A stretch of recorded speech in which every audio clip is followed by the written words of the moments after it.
सपना छनना सुनाए पड़ी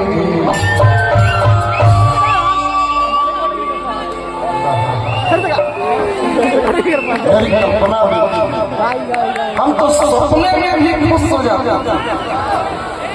आजकल के बच्चे जो मोबाइल में पूरा देखने के बाद भी खुश नहीं।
Bye.